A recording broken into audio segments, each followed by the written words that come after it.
Coba Anda sentuh layar perangkat yang sedang Anda pegang saat ini. Atau mungkin ketuk meja di depan Anda. Pasti terasa padat ya? Benar, terasa sangat padat kan? Suhunya, teksturnya, sensasi benturannya di ujung jari Anda. Sepanjang hidup kita, diajarkan bahwa kepadatan itu adalah fakta absolut. Sesuatu itu ada wujud fisiknya, berarti dia nyata. Tepat sekali. Tapi, bagaimana kalau sains dan filsafat itu sebenarnya sepakat kalau kepadatan benda yang baru saja Anda sentuh itu cuma ilusi? Wah, itu pemikiran yang bisa dibilang cukup mengganggu ya. Sangat mengganggu. Bagaimana jika dunia fisik ini sebenarnya tidak memiliki materi sama sekali, melainkan kayak sebuah buah data atau persepsi yang sedang diunduh langsung ke dalam kesadaran Anda oleh Sang Pencipta, tepat pada detik ini juga? Ya aman. Sesuatu itu bisa ditimbang, bisa diukur. Nah, maka kita merasa aman. Betul. Menggoyahkan fondasi itu seringkali terasa menakutkan bagi banyak orang. Karena itu berarti kita harus mempertanyakan ulang eksistensi kita sendiri kan? Dan persis disitulah kita akan menguji batas pemahaman kita hari ini. Jadi, selamat datang di eksplorasi mendalam kita kali ini. Sesi ini memang dirancang khusus untuk Anda yang tidak pernah puas dengan jawaban di permukaan saja. Ya, misi kita hari ini lumayan ambisius. Nyataan yang tersembunyi. Dan yang paling membuat saya merinding hari ini, kita akan melihat bagaimana perjalanan rasio yang tampaknya abstrak ini justru bermuara pada penguatan akidah Islam yang luar biasa kokoh. Betul. Dan tumpukan sumber yang kita bongkar hari ini juga sangat lintas zaman. Kita akan melacak jejak pemikiran dari novel sejarah filsafat yang ikonik, yaitu Dunia Sofi. Ya, buku yang legendaris itu. Ya, lalu kita akan membenturkannya dengan kebijaksanaan teologis klasik dari tafsir Jalalain. Dan tentu saja kita akan menelaah kedalaman ayat-ayat epik dari surat Al-Baqarah dan Ali Imran. Kita benar-benar mengawinkan rasio dan wahyu di eksplorasi kita hari ini. Oke, mari kita bongkar ini dari titik nol ya. Sebelum kita sampai pada kesimpulan yang mengejutkan tentang alam semesta sebagai sebuah ide di benak Tuhan, manusia purba dan pemikir awal kan mencoba menjelaskan dunia ini lewat apa yang bisa mereka lihat secara fisik. Ia lewat panca indera mereka. Betul. Mari kita kembali ke Yunani kuno, ke sosok seperti Demokritus. Dalam sumber kita ada analogi yang luar biasa tentang bagaimana dia memandang dunia ini. Dan luar biasanya, dia melakukan ini ribuan tahun sebelum mikroskop diciptakan loh. Demokritus ini memang sangat mengandalkan observasi logis. Jadi dia melihat pohon mati, membusuk, nah lalu dari tanah yang sama itu tumbuh tanaman baru. Siklus kehidupannya. Tepat. Alam itu berubah, tapi anehnya tidak ada yang benar-benar musnah atau lenyap menjadi ketiadaan begitu saja. Dari situ dia berteori bahwa segala sesuatu itu pasti tersusun dari entitas-entitas mikroskopis yang tidak bisa dibagi lagi. Sesuatu yang abadi ya. Iya, sesuatu yang abadi dan dia menyebutnya sebagai atom. Analogi di sumber kita itu mengibaratkan atom-atom ini persis kayak balok-balok Lego kan. Maksud saya, coba Anda bayangkan setumpuk Lego di ruang tamu Anda. Iya, balok yang keras dan padat itu. Benar, balok-balok ini kan padat, kedap, dan tidak bisa hancur. Anda bisa merakit balok-balok ini menjadi sebuah miniatur gajah hari ini, lalu besoknya Anda bosen, Anda membongkarnya, dan menggunakan balok yang sama persis untuk menyusun bentuk ekor dinosaurus. Betul sekali. Dan begitulah cara Demokritus melihat alam semesta beroperasi. Analogi Lego itu sangat-sangat presisi untuk menggambarkan cara kerja materialisme murni. Dan yang perlu digarisbawahi dari pemikiran Demokritus ini adalah ketiadaannya campur tangan spiritual. Tidak ada unsur gaibnya sama sekali ya? Nggak ada sama sekali. Tidak ada roh, tidak ada jiwa, tidak ada desainer agung. Cuma ada balok-balok yang bergerak, bertabrakan, dan bergabung di dalam ruang hampa secara mekanis. Dan, ratusan tahun kemudian di abad ke-17, Thomas Hobbes mengambil konsep balok Lego ini dan mendorongnya ke titik ekstrim. Tunggu, seberapa ekstrim maksudnya? Sangat ekstrim. Hobbes berpendapat bahwa manusia pun tidak memiliki roh murni. Wah. Ya, segala hal tentang diri kita, pikiran kita, kesedihan kita, bahkan cinta kita, itu semuanya hanyalah efek samping dari pergerakan partikel-partikel materi kecil di dalam otak kita. Jadi kita cuma mesin daging gitu? Pada dasarnya iya. Kita hanyalah mesin daging yang sangat kompleks di mata Thomas Hobbes. Sebentar. Logika Hobbes ini rasanya bermasalah banget deh kalau dihadapkan pada realitas manusiawi kita. Maksudnya, Kalau kita dan seluruh semesta ini cuma sekedar urusan teknis dari tumpukan balok Lego yang bertabrakan secara acak, kenapa kita sebagai manusia punya semacam kebutuhan terdalam roh gitu loh? Nah, itu poin yang sangat bagus. Kan balok Lego nggak menangis terharu saat melihat matahari terbenam. Dan sekumpulan atom karbon yang nggak mungkin terbangun di tengah malam mempertanyakan makna eksistensinya. Mengapa penjelasan mekanis ini terasa sangat tidak cukup untuk kita? Itulah mengapa tumpukan sumber kita hari ini memberikan peringatan keras tentang bahayanya kenaifan empirik teknis. Oke, mari kita bedah istilah itu pelan-pelan. Kenaifan empirik teknis. Ini maksudnya, kita terlalu naif kalau menganggap alam semesta ini cuma matematika dan fisika belaka. Betul begitu? Kurang lebih begitu penjelasannya. Ini adalah ilusi bahwa hanya karena kita bisa mengukur bagaimana sebuah otot bergerak atau bagaimana saraf mengirimkan sinyal listrik di tubuh, lalu kita merasa kita sudah menjawab pertanyaan tentang mengapa kehidupan ini ada. Paham. Mengukur cara kerjanya bukan berarti mengetahui maknanya. Tepat sekali. Materi yang buta dan kebetulan yang acak itu tidak memiliki kapasitas intelektual untuk mendesain alam semesta yang begitu harmonis dan bertujuan ini. Nah, kebuntuan materialisme inilah yang memaksa pemikir seperti Aristoteles dan kemudian disempurnakan oleh Thomas Aquinas untuk merumuskan sebuah tangga eksistensi. Karena mereka sadar materi saja nggak cukup ya. Betul. Mereka sadar bahwa materi fisik semata tidak bisa menjelaskan keseluruhan realitas. Tangga eksistensi ini bentuknya seperti hierarki makhluk hidup gitu kan? Ada binatang yang ditambahkan indera dan kemampuan bergerak bebas. Naik lagi, Anda menemukan manusia.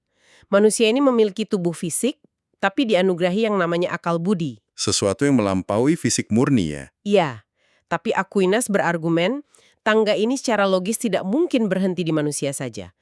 Harus ada entitas yang wujudnya itu murni kesadaran tanpa tubuh fisik sama sekali. Contohnya seperti malaikat. Murni rasio tanpa materi balok Lego tadi. Benar sekali. Dan pada puncaknya, seluruh tangga eksistensi ini harus bermuara pada suatu sebab formal. Penyebab pertama yang menggerakkan segalanya tapi dia sendiri tidak digerakkan oleh apapun. Eksistensi maksimum inilah yang kita sebut Tuhan. Oh wow. Jadi materialisme rontok dengan sendirinya karena tidak bisa menjelaskan desain dan makna. Langkah selanjutnya dalam sejarah pemikiran, para rasionalis mencoba menggunakan akal dan logika murni untuk membuktikan keberadaan Tuhan ini kan? Betul, mereka beralih ke rasio. Mereka berpikir kayak, oke, kita buang aja balok Legonya, mari kita gunakan rumus logika matematika murni. Spinoza mencoba hal ini kan? Spinoza adalah contoh yang sempurna dari puncak rasionalisme. Tapi masalahnya, dia menghasilkan konsep Tuhan yang sangat mekanis. Mekanis bagaimana? Bagi Spinoza, Tuhan tidak berada di luar sana mengamati kita. Tuhan dan alam menurutnya adalah satu kesatuan yang mutlak. Jadi Tuhan adalah sistem itu sendiri, penyebab batiniah yang menggerakkan segala sesuatu lewat hukum alam yang sangat ketat. Ini pada dasarnya adalah determinisme murni. Determinisme berarti nggak ada kehendak bebas. Nggak ada. Segala sesuatu yang terjadi di masa depan itu sudah dikunci mati oleh kejadian di masa lalu. Semuanya berdetak tanpa henti seperti jarum jam raksasa yang dingin. Sebuah jam raksasa tanpa kehendak bebas ya. Sangat dingin dan tanpa jiwa rasanya. Tapi disinilah eksplorasi kita menemukan tikungan yang sangat tajam menurut saya. Ya, tikungan yang membongkar semuanya.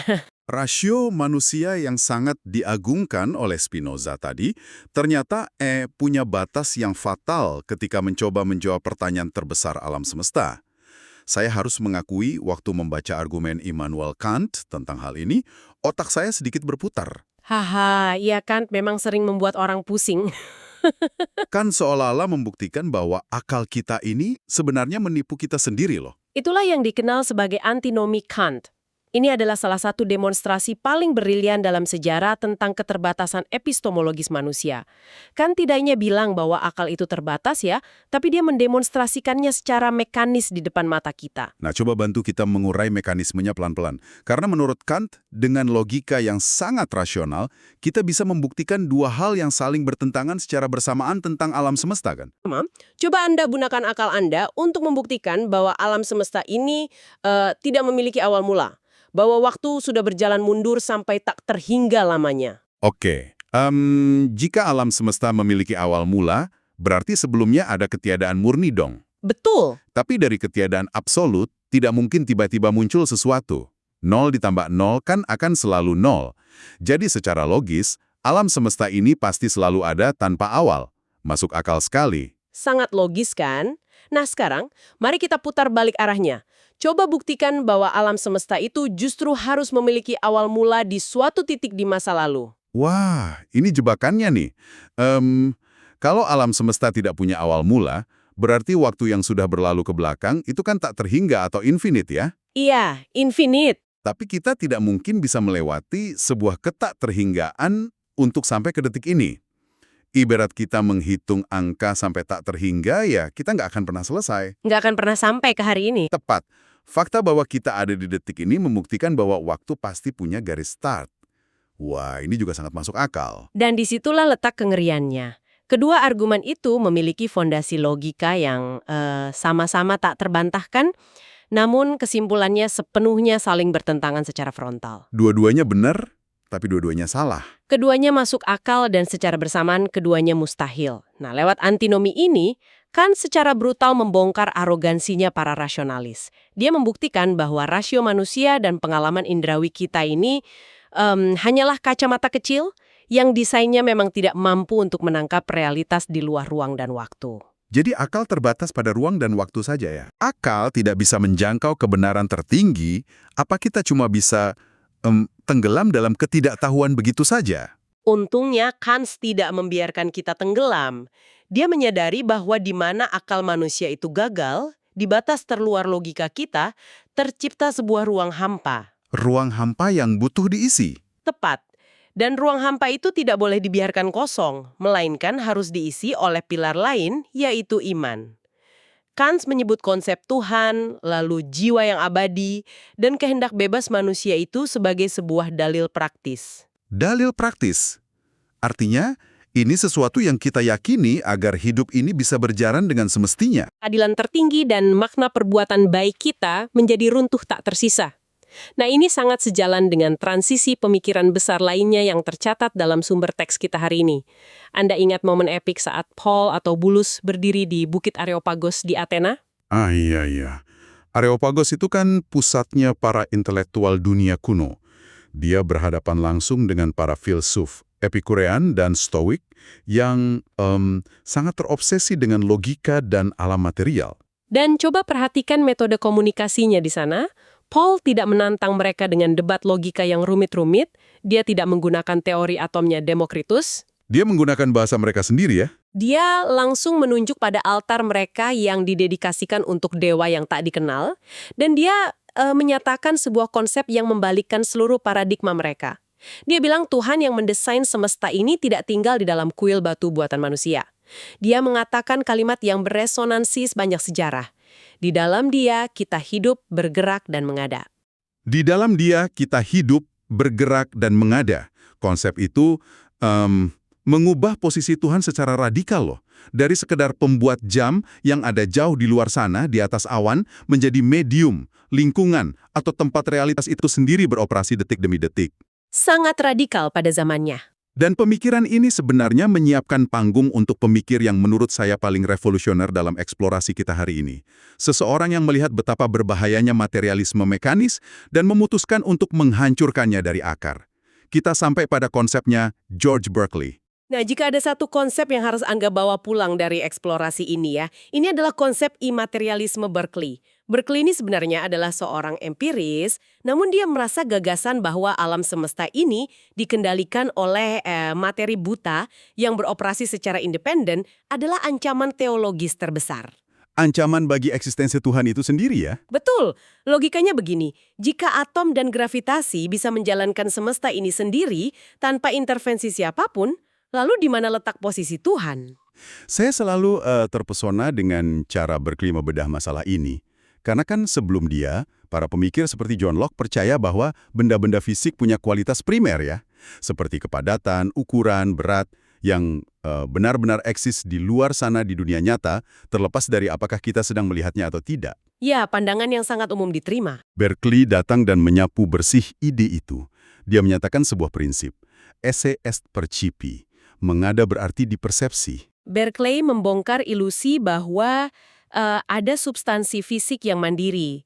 Dia berargumen bahwa segala hal yang eksis, sejauh yang bisa kita ketahui secara absolut, itu hanyalah kumpulan sensasi dan gagasan di dalam kesadaran kita. Cuma sensasi di kepala kita. Ya, kita tidak pernah dalam kondisi apapun berinteraksi dengan yang namanya materi. Kita hanya berinteraksi dengan persepsi yang muncul di pikiran kita. Tunggu, coba kita perlambat sedikit di sini ya. Karena secara naluriah, ini sangat sulit diterima oleh akal sehat kita. Kalau saya sedang tidur dan bermimpi sedang berlari, lalu saya tersandung dan menabrak tembok beton. Di dalam mimpi itu, temboknya terasa luar biasa keras kan? Dingin. Dan lutut saya terasa sangat sakit. Pasti sangat sakit. Dan pertanyaan saya, di mana letak tembok beton itu secara fisik pada saat Anda sedang bermimpi? Iya, tidak ada. Tembok itu kan tidak punya massa, tidak ada atom penyusunnya. Di dalam kamar tidur saya, tembok keras itu 100% hanyalah sinyal atau kayak kode yang sedang diputar di dalam kesadaran saya oleh otak saya sendiri. Nah, Berkeley menantang Anda untuk menerapkan logika yang sama persis pada saat Anda terbangun dari tidur. Saat ini Anda menabrak tembok di dunia nyata. Apa yang terjadi secara neurobiologis coba? Tangan saya menyentuh dinding. Tangan Anda tidak pernah benar-benar menyentuh materi dinding itu. Yang terjadi adalah elektron di tangan Anda menolak elektron di dinding. Lalu gesekan itu menciptakan sinyal listrik. Sinyal yang berjalan ke otak. Betul, sinyal itu merambat lewat saraf Anda, masuk ke otak, dan kemudian otak Anda menerjemahkannya menjadi sensasi keras dan sakit. Sekali lagi, yang Anda alami hanyalah sinyal di dalam kesadaran Anda, bukan materi itu sendiri. Wow, luar biasa ya.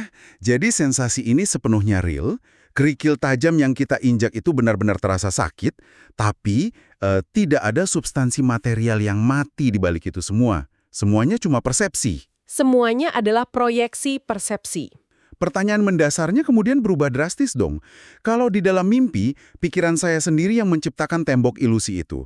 Tapi di dunia nyata, jika alam semesta ini bukan terbuat dari triliunan atom mekanis yang independen, lalu dari mana konsistensi yang sangat luar biasa ini berasal?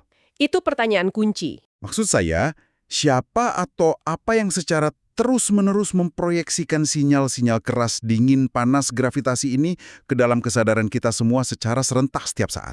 Inilah titik balik yang krusial dari teori ini. Sinyal yang begitu teratur, konsisten, dan rasional ini jelas tidak mungkin berasal dari ruang hampa. Dan tentu saja tidak mungkin berasal dari tumpukan materi mati yang tidak punya pikiran, karena ide dan kesadaran itu hanya bisa ditularkan oleh suatu pikiran yang lebih besar. Dan pikiran yang lebih besar itu adalah? Berkeley menyimpulkan bahwa sumber dari seluruh rentetan pengalaman realitas kita ini adalah ruh tertinggi. Dan ruh tertinggi itu adalah Tuhan. Merinding saya. Jadi Tuhan secara langsung menyuntikkan realitas ke dalam layar kesadaran kita. Semesta ini bukan benda mati sama sekali. Ini berarti benda-benda yang ada di sekitar kita sama sekali tidak memiliki eksistensi fisik yang terpisah dari intervensi Tuhan. Dan disinilah segala kepingan puzzle yang telah kita bongkar dari tadi mulai tersusun rapi. Mulai dari kegagalan materialismenya Demokritus, lalu kebuntuan logika antinominya Kant, hingga imaterialisme Berkeley tadi. Semuanya secara spektakuler mengarah pada sebuah pencerahan teologis yang besar. Menuju pada akidah kita ya? Betul, konsep Berkeley ini memberikan lensa yang luar biasa jernih untuk memahami akidah Islam yang absolut. Dan menyelesaikan apa yang sama sekali tidak bisa dijawab oleh rasionalisme sebelumnya. Nah, kita masuk ke jantung kesimpulannya nih. Kalau materi itu tidak menyokong eksistensi alam semesta ini secara mandiri, lalu apa yang menyokongnya? Teks dari sumber kita hari ini kan mengarahkan kita pada tafsir Jalalain dan Al-Quran, spesifiknya surat Al-Imran ayat 18 dan 19. Al-Quran secara eksplisit menghancurkan gagasan bahwa alam semesta ini beroperasi secara independen dari Tuhannya. Allah memberikan dalil-dalil dan ini disaksikan oleh malaikat serta orang-orang yang berilmu bahwa dialah satu-satunya yang berdiri menegakkan keadilan dan mengatur seluruh ciptaan. Tidak ada sekutu fisik ya? Sama sekali tidak ada entitas materi yang memiliki otonomi, yang bisa menjadi sekutunya. Segala sesuatu, setiap saat, itu tunduk pada pengaturan langsungnya, yang maha ada, maha meneliti, dan maha memperhatikan. Ini menurut saya paling tergambar dengan sangat epik di dalam ayat kursi, Al-Baqarah ayat 255. Kita kan sering mendengarnya, membacanya, tapi membaca ini lewat lensa filosofi yang baru saja kita bedah hari ini, memberikan dimensi yang benar-benar berbeda. Setuju, maknanya jadi sangat mendalam. Allah menyebut dirinya Al-Hayy, yang maha hidup, sumber absolut dari segala kesadaran. Dan yang paling penting hubungannya dengan bahasan kita, Al-Qayyum, Al-Qayyum? yang terus-menerus mengurus makhluknya. Ini adalah kebalikan total dari deisme mekanis yang kita bahas tadi. Dalam banyak tradisi filsafat dan sains klasik barat, alam semesta ini kan dianggap seperti rekaman video. Rekaman yang sudah direkam sebelumnya lalu diputar. Iya, sudah direkam, lalu dibiarkan diputar sendiri oleh mesin. Nah, konsep Al-Qayyum yang beresonansi sangat kuat dengan pemikiran imaterialisme tadi, mengisyaratkan sesuatu yang lebih menyerupai okasionalisme. Okasionalisme? Maksudnya seperti frame rate pada sebuah film di bioskop gitu kah? Analogi yang sangat tepat. Sebuah film di bioskop itu kan sebenarnya bukan satu gambar bergerak yang berkelanjutan ya. Betul, itu kumpulan foto. Iya, melainkan 24 gambar statis yang diproyeksikan ke layar setiap detiknya, satu persatu. Eksistensi alam semesta fisik kita ini mirip dengan itu. Ia tidak mandiri, ia diciptakan dan dipertahankan dari ketiadaan, detik demi detik, fraksi demi fraksi oleh Sang Pencipta. Setiap milidetiknya diperbarui ya. Betul.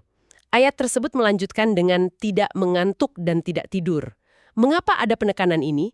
Karena jika kesadaran dan intervensi Tuhan itu terputus sedetik saja, jika dia berhenti memproyeksikan realitas ini, maka seluruh alam semesta akan langsung runtuh kembali menjadi ketiadaan murni. Layarnya akan menjadi hitam pekat tak tersisa. tepat. Layarnya akan seketika hitam pekat. Wow, jadi eksistensi fisik ini benar-benar tidak berdaya sama sekali ya. Ini sangat mengingatkan saya pada kisah Nabi Ibrahim yang juga ada di catatan kita hari ini dari surat Al-Baqarah, ketika Nabi Ibrahim berdebat dengan raja yang lalim. Ya, Raja Namrud. Raja itu kan merasa dia berkuasa penuh atas hidup dan mati, karena dia punya kekuasaan fisik untuk mengeksekusi tahanan atau membebaskan mereka. Tapi Ibrahim mematahkan ilusi kekuasaan fisik itu dengan berkata, "Tuhanku menerbitkan matahari dari timur, maka terbitkanlah ia dari barat." Sebuah skakmat logika yang indah. Sangat indah. Ini membuktikan bahwa hukum fisika bukanlah penguasa mutlak alam ini. Sang Penciptalah yang berkuasa. Dan buktinya menjadi jauh lebih radikal ketika Ibrahim meminta diperlihatkan secara langsung bagaimana Allah menghidupkan yang mati. Ibrahim diperintahkan untuk memotong-motong 4 ekor burung. Dicincang ya dagingnya. Ya, dicincang, dipisahkan bagian-bagian tubuhnya, dan meletakkannya di puncak-puncak bukit yang saling berjauhan. Nah, pikirkan ini, jika alam semesta berjalan murni karena hukum material termodinamika atau sistem balok Lego tadi, Kematian itu final, karena kerusakannya sudah permanen secara mekanis. betul. Tapi saat Ibrahim memanggil burung-burung yang sudah hancur itu, apa yang terjadi? Mereka datang bergegas dalam keadaan hidup seutuhnya. Daging dan tulang itu menyatu kembali. Nah, fenomena ini membuktikan secara empiris dan teologis bahwa realitas materi, siklus kehidupan dan kematian, itu sama sekali tidak dikendalikan oleh hukum partikel yang mati. Mereka tunduk sepenuhnya dan seketika pada kehendak langsung Sang Pencipta. Ini adalah esensi dari konsep kun fayakun. Kesadarannya dan kehendaknya adalah satu-satunya fondasi dari realitas kita. Ya, dia meliputi segala sesuatu. Seperti yang secara eksplisit disebutkan dalam ayat kursi, bahwa dia mengetahui apa yang ada di hadapan dan di belakang mereka. Dia adalah yang maha melihat dan maha mendengar setiap perubahan di level atomik sekalipun. Ini benar-benar membawa kita pada sebuah puncak kesimpulan yang emosional ya. Pada akhirnya mengebor jauh ke dalam filsafat sains, itu ternyata tidak membuat kita semakin skeptis atau jauh dari Tuhan. Sama sekali tidak, justru sebaliknya. Sebaliknya, ketika kita berhasil melihat menembus lapisan tipis dari ilusi materi fisik ini, kita dihadapkan pada realitas yang luar biasa intim. Kita tiba pada kepastian tentang zat yang maha ada, maha meneliti, maha memperhatikan, maha melihat dan mendengar. Hal ini dirangkum dengan sangat indah di ujung tafsir Jalalain saat membahas surat Ali Imran ayat 191. Dikatakan bahwa orang-orang yang menggunakan akalnya atau ulul albab itu tidak akan pernah berhenti pada kesimpulan fisika murni. Fisika cuma kulit luarnya saja. Zona lain yang tersisa di dalam jiwa mereka selain menatap alam semesta lalu berseru, "Wahai Tuhan kami, tidaklah Engkau ciptakan semua ini dengan sia-sia."